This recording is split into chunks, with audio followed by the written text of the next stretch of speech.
एक कहानी है दो राजकुमारी की। अरवेंडेल का राज्य रक्तवर्ण आकाश के नीचे जल रहा था।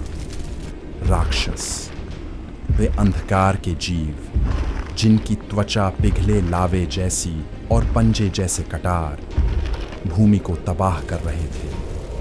हर दिशा में उनके गर्जन गूंज रहे थे और हवा में धुएं और गंधक की तीखी धूप थी। किंतु इस प्रलय के बीच महल की प्राचीरों पर दो आकृतियां खड़ी थीं, तूफान का सामना करने को तैयार। मैना और शिवानी, रक्त, भाग्य और जादू से बंधी दो बहनें। मैना बड़ी बहन, जिसकी आंखें जलते अंगारों जैसी थीं और बाल शरद के पत्तों जैसे लालिमा लिए हुए।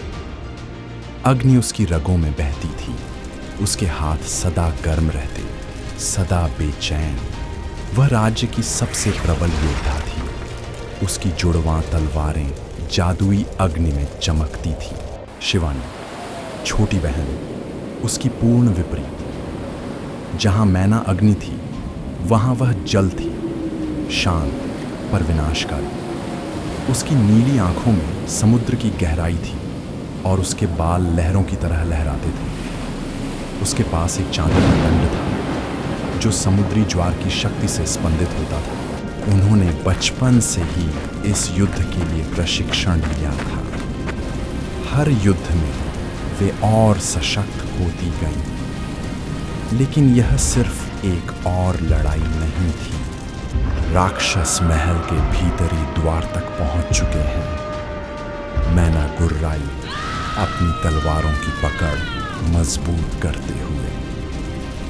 तो फिर इससे पहले कि वे सब कुछ नष्ट कर दें, हमें इसे समाप्त करना होगा। शिवानी ने उसकी बांह पर हाथ रखते हुए कहा। दोनों ने एक साथ सिर हिलाया और महल की दीवार से नीचे कूद गए। आंगन में राक्षसों की भीड़ उमड़ पड़ी। उनकी आंखें घृणा से चमक रही थीं। लेकिन बहनों ने पहल की। मैना की तलवारें आग का तूफान बन गईं और शिवानी के दंड से लहराता जल प्रवाहित हुआ। अग्नि ने मांस को जलाया, जल ने अस्थियों को तोड़ा। मैना युद्ध भूमि में नाचती हुई चली। उसकी ज्वालाएं शत्रुओं को भस्म करती गईं।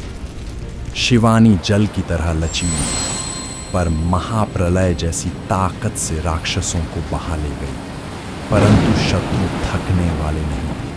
तब उनका स्वामी आया, एक विशाल भयावह राक्षस जिसकी काली सींगें थीं और परछाई से बने पंख।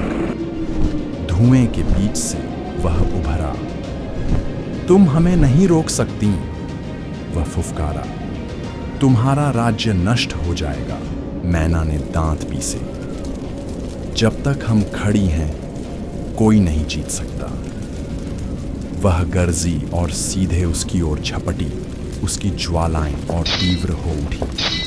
लेकिन राक्षस ने अंधकार का एक प्रहार किया और मैना दूर जा गिरी। उसके होठों से रक्त बह निकला। शिवानी चीखी। उसका चेहरा क्रोध से विकृत हो उठा। उसने अपना दंड उठाया और महल के फव्वारे से एक विशाल जल प्रलय बुलाया। वह जल राक्षस पर तूफान बनकर गिरा, पर वह केवल हंसा। बहन, वह हंसा। अग्नि और जल कभी साथ नहीं रह सकते। शिवानी ने मैना की ओर देखा, जो खून से लथपथ उठने की कोशिश कर रही थी। उनकी नजरें मिली और उसी क्षण उन्होंने समझा, अकेले वे हार सकती थी, पर साथ में। मैना गरजी। उसकी ज्वालाएं आकाश तक भड़क उठी। शिवानी ने उसका साथ दिया और उसका जल आग में लहराने लगा। अग्नि और जल, विरोधी, फिर भी एक साथ मिलकर एक प्रलयंकारी ज्वालामयी ज्वार बन गए। सीधे राक्षस की ओर बढ़ते हुए वह चिल्लाया। उसकी चीखें महल को हिला गईं और फिर उसका शरीर राख और भाप बनकर बिखर गया। बचे हुए राक्षस अपने स्वामी का अंत देखकर भयभीत होकर अंधकार में भाग गए। थकी लेकिन अडिग, बहनें साथ खड़ी थीं। उनके पीछे जलता हुआ लेकिन बचा हुआ अरवेंडेल था और सामने नई सुबह की किरणें। हमने कर दिखाया, शिवानी ने धीमे से कहा। मैना मुस्कुराई और उसे बाहों में भर लिया साथ में। और जैसे ही सूर्य उगा, अरवेंडेल की रक्षक बहनें विजयी होकर सुबह की पहली रोशनी में नहाई खड़ी रहीं।